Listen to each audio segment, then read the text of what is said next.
a larger kind of variety or a wider variety of individuals have been affected by pandemic related unemployment than maybe you would see in a typical recession. So I think we need to think critically about how the employment programs that have largely been developed to help disadvantaged workers might apply to the broader set of workers affected by the pandemic. I'm JB Wogan from Mathematica, and welcome back to On the Evidence, a show that examines what we know about today's most urgent challenges and how we can make progress in addressing them. Before we start the show, I want to ask a little favor. After 2 years of podcasting, we're eager to learn more about who you are and how we can improve our show. Go to tinyurl/ontheevidence to take a short survey. After completing the survey, you'll be given an option to provide an email address so you can be entered into a random drawing for an e-gift card. Once again, the survey is at tinyurl/ontheevidence. I'll also post the survey link on the text summary for this episode. This episode is about the current pandemic economy and evidence-based ideas about how to help people who have lost their jobs or experienced reduced hours and pay. My guests are George Putnam, Dana Rotz, and Niobe Gonzalez.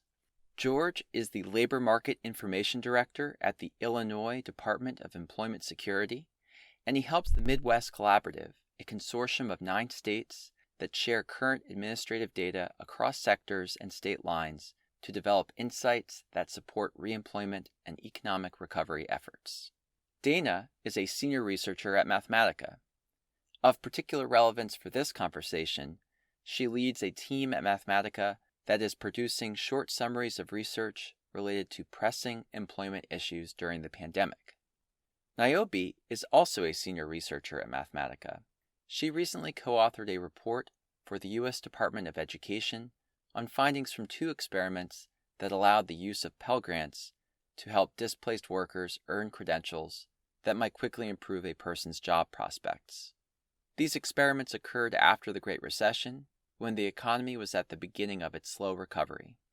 I hope you find the conversation useful. So the first question is to the group. It's pretty broad, but when it comes to unemployment and underemployment, how does the current economic downturn compare to the recession that began back in 2007? And if you don't mind, give some sense of what's similar and where do the comparisons break down. Maybe we'll start with Dana and then go to George and then Niobe. All right, Dana, you're up.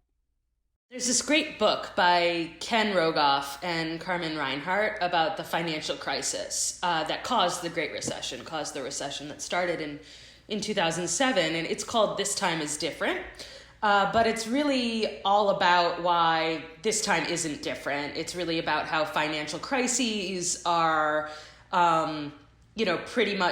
pretty similar over time. The 2007 financial crisis wasn't any fundamentally different from the ones that came before it. But this time, it really is different, and fundamentally different because the recession, the current economic downturn, is not just about the economy. It's not caused by something fundamental in the economy or in some economic factor. It's really all about public health.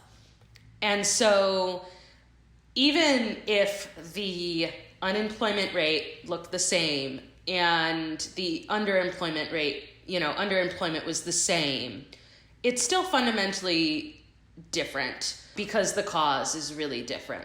But even if you ignore that and you just focus on the economy, this recession is different from the Great Recession. The trend in unemployment has been different this time around than in the Great Recession, and service needs are really different this time around.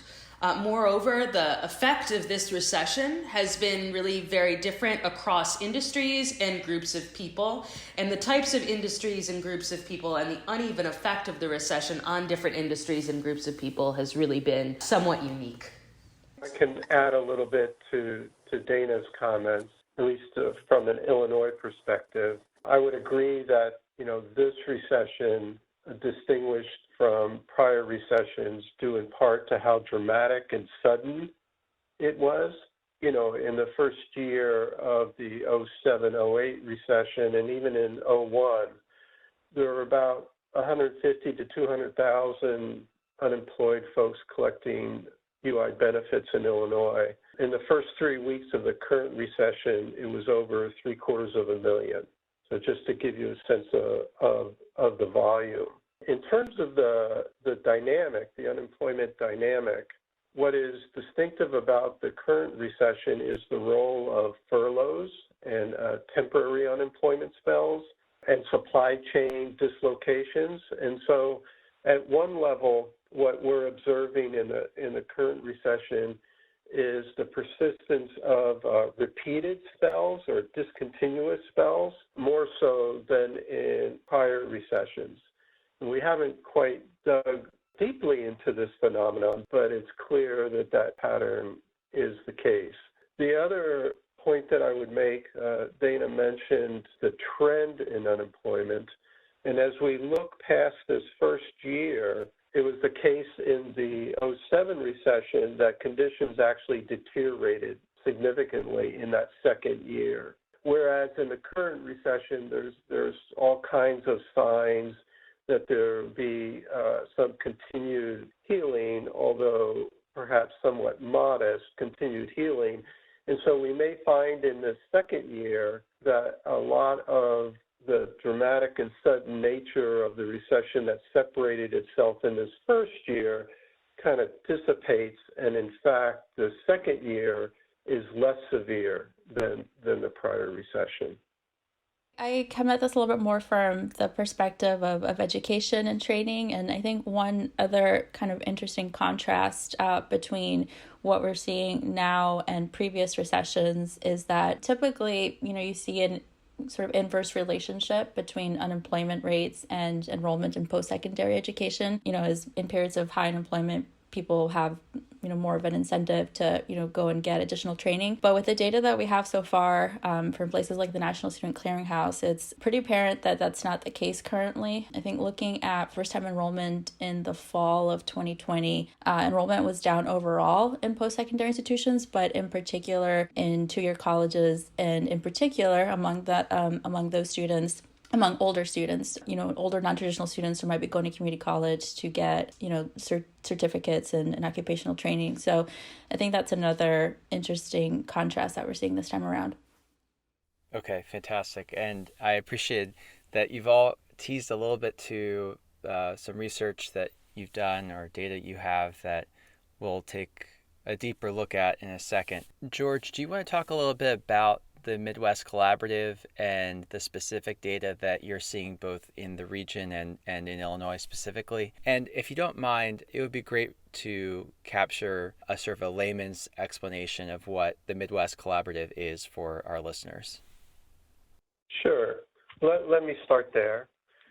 So the Midwest Collaborative is a group of 9 states, some of which are actually not in the Midwest, but of 9 states that have identified the importance of going beyond just a sharing of data, but rather to develop analytical products that are relevant to the particular economic times.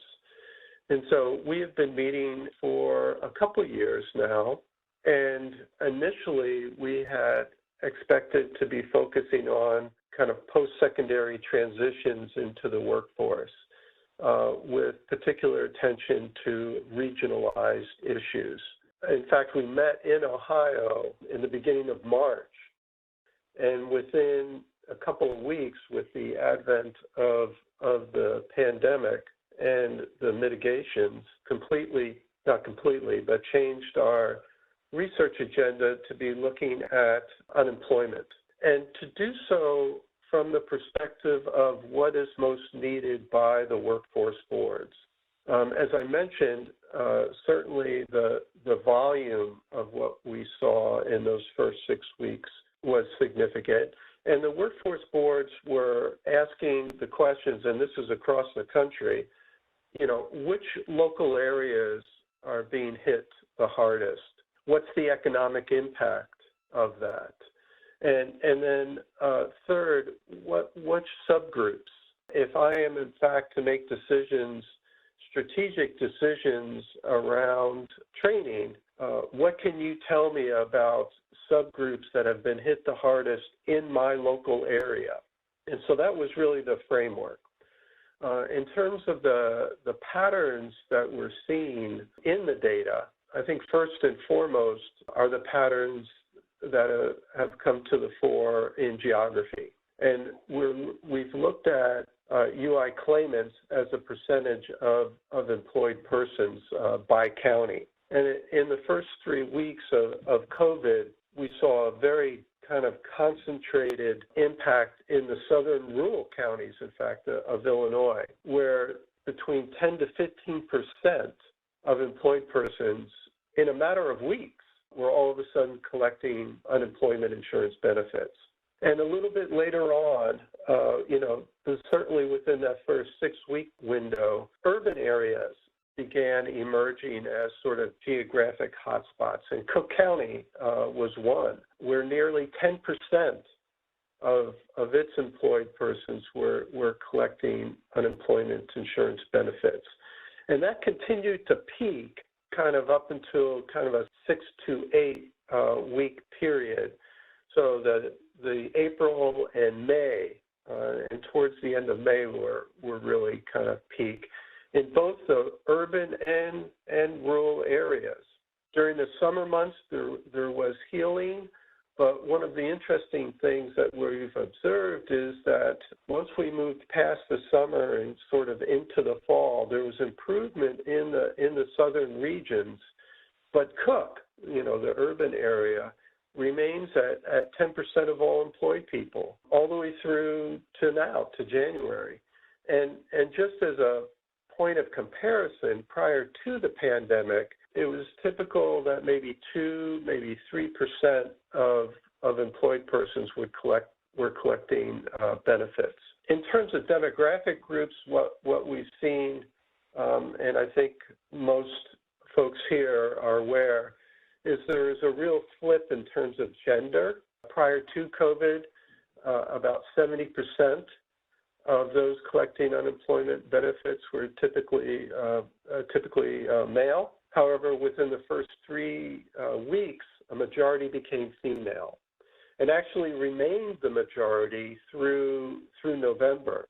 And then what happened in November was kind of 2 things. One was you had the beginning of seasonal layoffs, so predominantly in construction, which is male-dominated. And then second, you had those early cohorts, which were predominantly female, transitioning to PEUC, and so off of regular UI and onto the extended federal assistance. And so just to say that even though we saw kind of that change in the gender composition, it did not mean that women were moving back into the workforce. Could I ask one thing about the gender real quick? Sorry, just in terms of the gender composition, does that reflect specific industries that are predominantly occupied by women that were harder hit? Yeah, and so those were restaurants, those were the medical field, those were hotels, they were retail trade. Those were kind of the disposable income services industries that took the brunt of the hit up front, that were predominantly female, impacted the female work population. In terms of age, we also saw, prior to COVID, about 4% of claimants were less than 25 years old. 6 weeks later, it was 12%. And it's actually persisted. So those who are less than 25% got hit the hardest up front. And the industry where that is most apparent, JB, is in retail trade. If you follow retail trade along, that youth impact is dramatic. And the third dimension where we've seen quite an impact is among African American claimants, but the dynamic is a little bit different. Prior to COVID, about 20% of claimants were African American. And 6 weeks later, at the peak, it was still about 20%. So the impact on African Americans actually happened after the peak. And presently, it's almost 28%. It is 28%. And the industry that's been driving that is temp help. So the temp help impact was one of the more later impacted industries. And the African American claimant population, one of the later impacted subgroups. Okay, all of that is really fascinating. Niobe, I think you had something you were going to add about another potential explanation for the gender breakdown. Sure, and I think this is more based on, anecdotal evidence. A lot of people have been writing about this recently, but that, women have been also disproportionately impacted during this pandemic, in part, right, because, like some of the industries that have been most impacted are ones where women are highly represented, but also because as everyone's staying home, including, school-aged children, a lot of the responsibilities for caretaking have disproportionately fallen on women. So I think that, could also be an important aspect to consider. And some people have tried to unpack that by looking at the data by age and by gender and by industry. And I think overall, while there's not conclusive evidence, it does appear that story about women having to take home to care for children who are no longer in person at school is supported by the data. Okay, terrific. Dana, you're part of a team at Mathematica that conducts rapid literature reviews on timely research topics for the U.S. Department of Labor, including a recent short brief that reviews relevant programs and promising strategies for helping unemployed individuals return to work.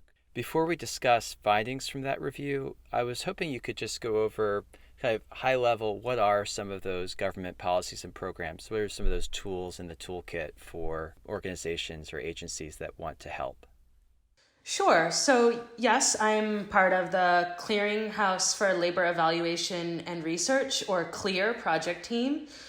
CLEAR is an initiative of the Chief Evaluation Office within the U.S. Department of Labor, and its mission is to make research on labor topics more accessible to practitioners, policymakers, researchers, and the public more broadly, so that it can inform their decisions about labor policies and programs. So partially in response to the COVID-19 pandemic, CLEAR has launched a series of rapid evidence reviews to quickly summarize research that can help government agencies, policymakers, and other stakeholders make evidence-based decisions in response to the pressing labor issues that they face. We've conducted reviews of past emergency return to work strategies that might have lessons for the pandemic, and are currently working on a review of research on employment programs and policies during the Great Recession. We've really considered a very wide range of employment programs and policies, ranging everywhere from broad-scale fiscal stimulus and other government programs that include infrastructure investments and fiscal relief, particularly the American Recovery and Reinvestment Act of 2009, or ARRA, which was a major stimulus package developed in response to the Great Recession. We've looked at the research on that. We've also looked at unemployment compensation and reemployment programs. So how do the characteristics of unemployment insurance seem to affect individuals' reemployment behavior? And then reemployment programs, which provide job search assistance and other help to get people who have lost their jobs back to work. In addition, we've looked at a number of different programs that have helped individuals to develop their human capital and work skills so that they can enter into jobs that in the longer term and build their skills. Those include programs like transitional and subsidized employment, hiring subsidies and credits, career pathways and apprenticeship programs, self-employment and entrepreneurship programs, and other human capital development and training programs. Okay, great. So there are a lot of strategies, policies, and programs that you've been reviewing, and I imagine that all of them have some promise, or else you wouldn't have taken a look in the first place. But in terms of which strategies might be most promising for our current context with the dual economic and public health crises, where does the evidence point? Which might be the most important or promising for this current moment?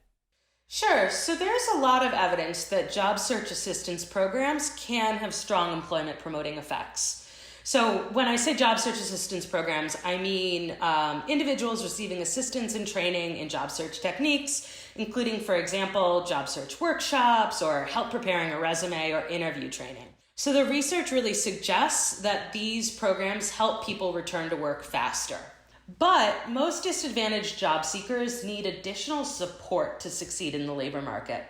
Many job search assistance programs are relatively inexpensive, so they're great to implement and they tend to be cost effective, but they have pretty small effects. So small cost, but leading to small improvements in employment. And the extent to which caseworkers can help the unemployed to find jobs depends on the number of available jobs in the area and the skill set of the unemployed. So for instance, when there's more job seekers than jobs, we find that job search assistance programs can sometimes help the individuals who are more employable, who have higher skills, but not necessarily the most disadvantaged workers. To help those types of workers, programs that build individual skills are generally needed, as well as to have larger effects on employment and earnings. However, these programs can be much bigger investments for both workers and the government.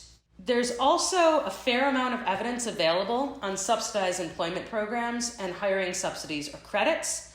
Subsidized employment programs are great because they provide job opportunities to unemployed individuals by using public funds to pay for all or part of their wages.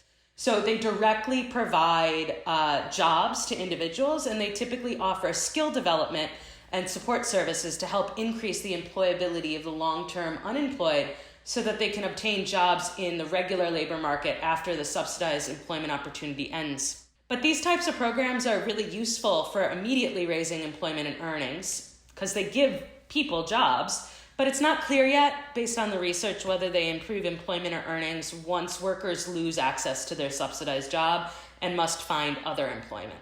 Hiring subsidies and credits, on the other hand, exempt employers from taxes or Social Security contributions for new employees hired in order to incentivize the creation of jobs.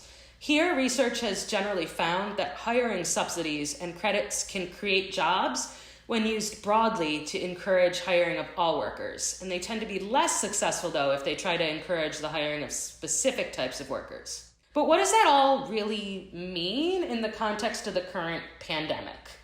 That's hard to say because none of our research, or very little of our research at least, has been conducted in a pandemic setting. And so I think we need to think really critically about how we can generalize those research findings to the current situation. Right now, obviously, services that can be implemented without requiring face-to-face interaction are looking very promising and they're very desirable. We also need to think critically about the types of jobs and industries people might be interested in building their skills for and working in. So for example, there's a lot of research out there that on healthcare careers and jobs in healthcare, and that being a particularly promising field to help individuals train for. But there's also some preliminary evidence right now that interest in health careers may have decreased because of the fact that jobs in healthcare are more likely than other jobs to expose you to COVID-19. Finally, I think there's a lot of research out there that's focused on disadvantaged workers and how to help disadvantaged workers find jobs. Disadvantaged workers have certainly been hit by the pandemic, and they've been hit harder by the pandemic than other groups of workers. But I think what you see with this economic downturn related to the pandemic is that a larger kind of variety or a wider variety of individuals have been affected by pandemic-related unemployment than maybe you would see in a typical recession. So I think we need to think critically about how the employment programs that have largely been developed to help disadvantaged workers might apply to the broader set of workers affected by the pandemic. So, Niobe, I want to turn to you. Both George and Deanna have referenced a little bit the importance of moving people into occupations and industries that are in demand. That I think pertains directly to some of the research you recently did, which draws lessons from the time period after the last recession. From what I understand, you examined how the use of Pell Grants could help displaced workers earn credentials that might quickly improve students' job prospects. But maybe you can do a little bit of table setting here. I think it'll take some explanation of exactly what you were studying, what the experiments were. So yeah, what were the policy solutions being tested? Who were they intended to help? And what did you find?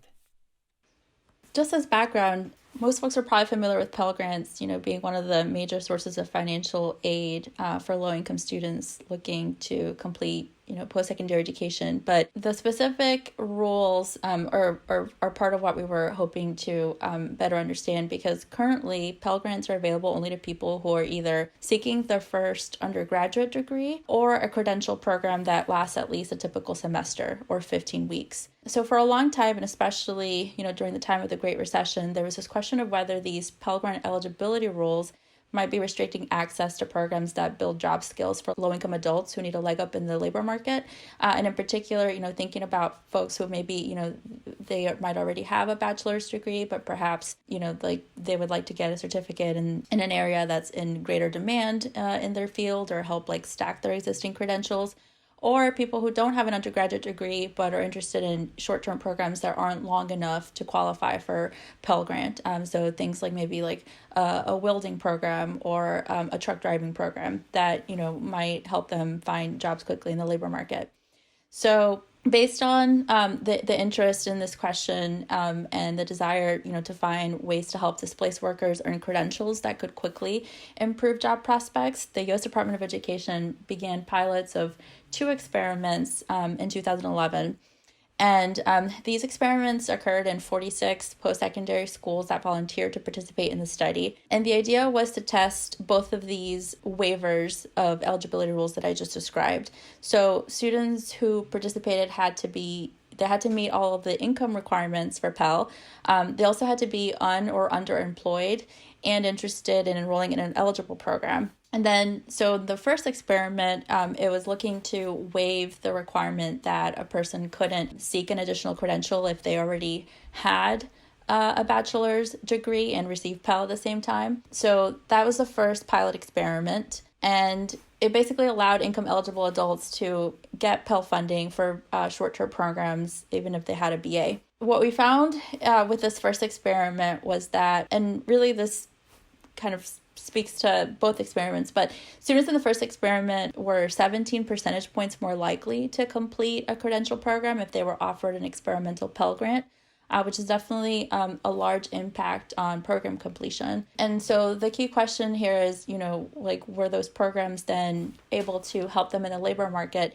We aren't able yet to link their outcomes to earning and employment data, but we examined whether they were any more likely to complete programs in high demand occupations. So that's defined as occupations that are in a new or emerging field or projected to grow rapidly or have a large number of openings in that state. And we also found that completion rates increased significantly by 11 percentage points. And one thing to note too about our findings for this experiment was that students who identified as displaced workers based on their financial aid application were in particularly most positively impacted by the receipt of the Pell Grant. So I'll say a little bit more about the second experiment, which tested a different waiver, which was on the program length. So as I mentioned earlier, currently people are not eligible to receive Pell funding for programs that are any shorter than 15 weeks. And so that does leave out some, short training programs. So with that waiver, what we found was that, again, we found some pretty significant impacts on completion. Students who were offered an experimental Pell Grant to pay for very short-term occupational training programs were 9 percentage points more likely to complete a program if they were offered the Pell Grant, and also 8 percentage points more likely to complete a program in a high-demand field specifically. So to put this into context, these studies were the first of their kind to test the effects of expanding eligibility for Pell. And even compared to other studies just looking at the overall effects of financial aid, these are pretty large impacts. Another thing that's helpful to know is like what kinds of programs are we talking about? In experiment one, where it was people who already had an undergraduate degree, most of the programs that they completed were in the healthcare field. So programs, for example, like for registered nurses. In the second experiment, where it was more about completing very short-term programs, most of the programs that people completed were in the fields of transportation and materials moving, and in particular, truck and commercial vehicle operation. But you can think of those as, shorter programs. For example, in the healthcare field, it might be something to help people become a nurse's aide, for example. So the kind of overall takeaway really for this study is that certainly it seems like providing financial aid to low-income adults who are underemployed is very effective in helping them complete occupational programs. But the big question mark is whether the labor market returns, would offset the cost of expanding this eligibility. On average, students in the study who received a Pell Grant received about $1,800. These programs are generally, short term, and so therefore their costs are also lower.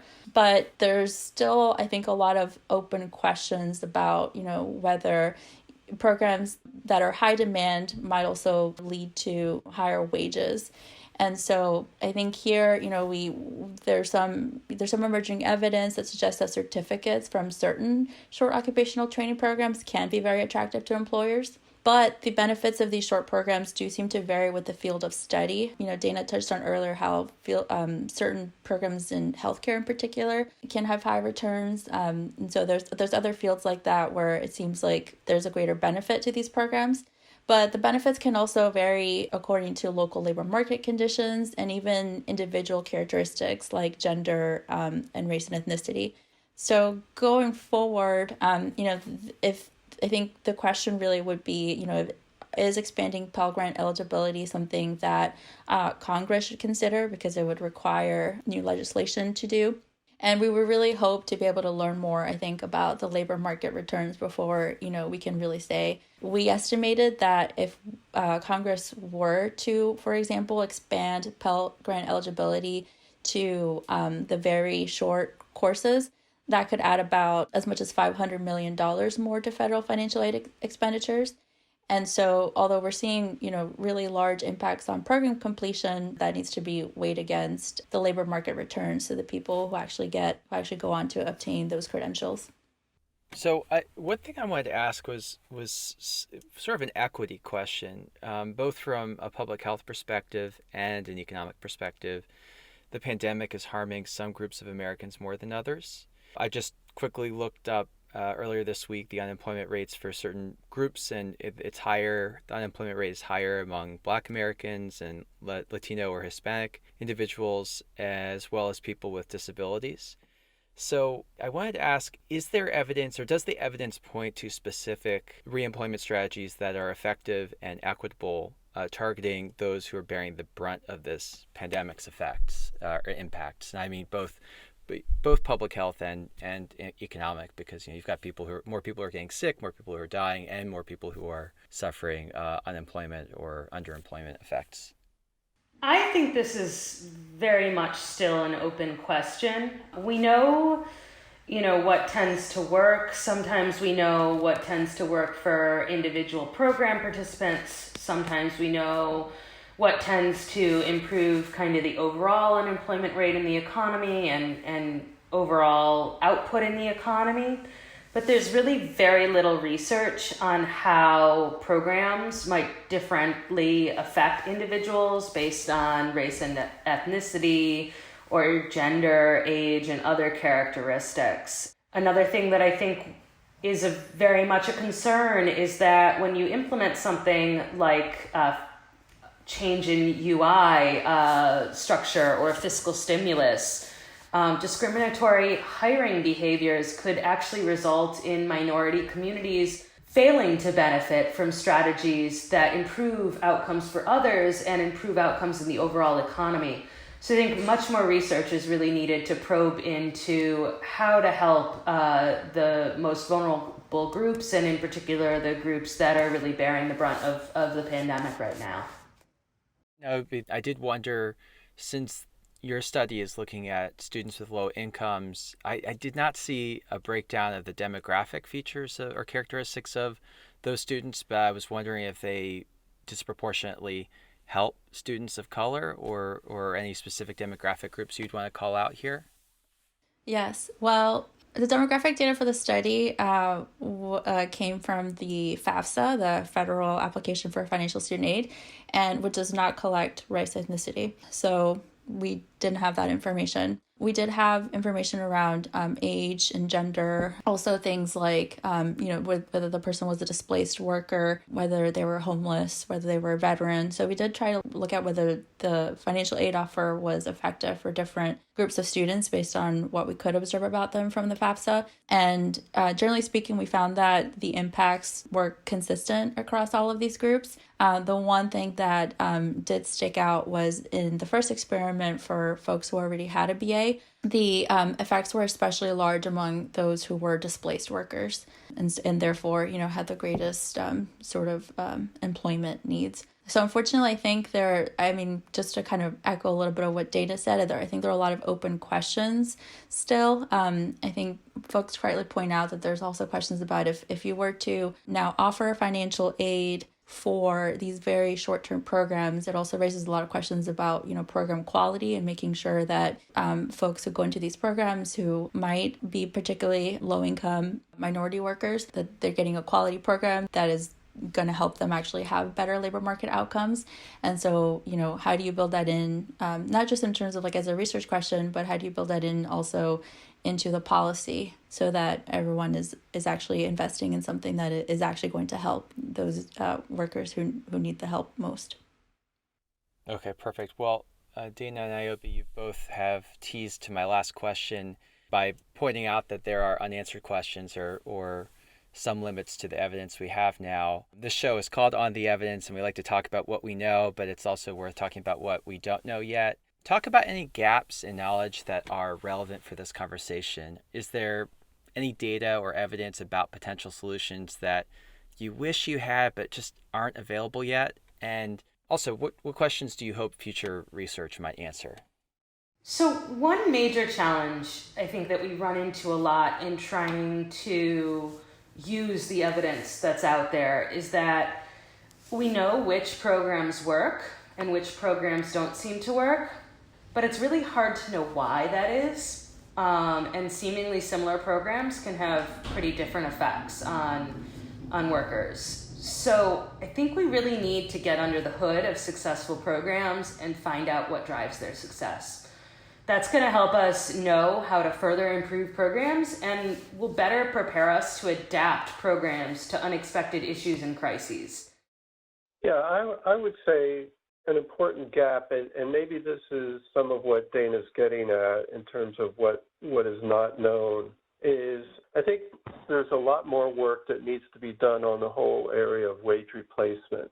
So there's certainly a body of work that's looked at pre-separation wage as it relates to the average weekly benefit amount, and a lot of discussion around whether that incentivizes or not reemployment. But I would say as well, kind of linking it to that next piece, which is the reemployment wage. So you have then kind of a linkage between the pre-separation wage, the weekly benefit amount, and then the reemployment wage.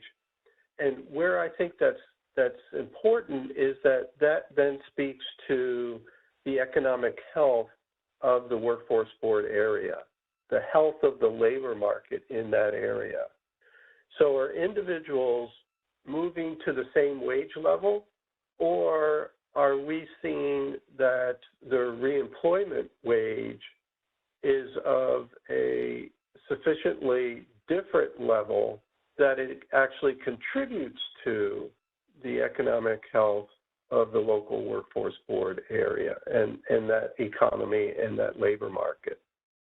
I think it's definitely an area that needs further exploration are the labor market returns to various occupational types of training programs. So to understand, which types of credentials, actually help people get jobs and earn higher wages. And is that true for different types of workers? And in thinking about whether there should be an expansion to federal financial aid for these types of programs, in addition to that, I think it's worth noting that the Pell study that I described, it took place in 42 schools that volunteered for the study. And so I think there are also some questions that if this were to become federal policy, that, suddenly all schools, could now receive financial aid to offer these very short-term occupational training programs. Like, you want to make sure that wouldn't necessarily, for example, discourage people from maybe completing longer term programs that, generally have been documented to have higher labor market returns. So I think there's just some questions about whether we would see the same types of large significant impacts that we saw in the 42 schools if you were to actually make it a broad federal policy. Thanks again to my guests, Niobe Gonzalez, Dana Rotz, and George Putnam. On the episode page, I will list links to the data and research we discussed. I'll also list them on the show notes section of the Mathematica blog that we post with this episode. As always, thank you for listening to another episode of On the Evidence, the Mathematica podcast. Subscribe to the show wherever you get podcasts. You can also keep up with the latest episodes as well as other interesting work from Mathematica by following us on Twitter. I'm at JB Wogan. Mathematica is at Mathematica Now.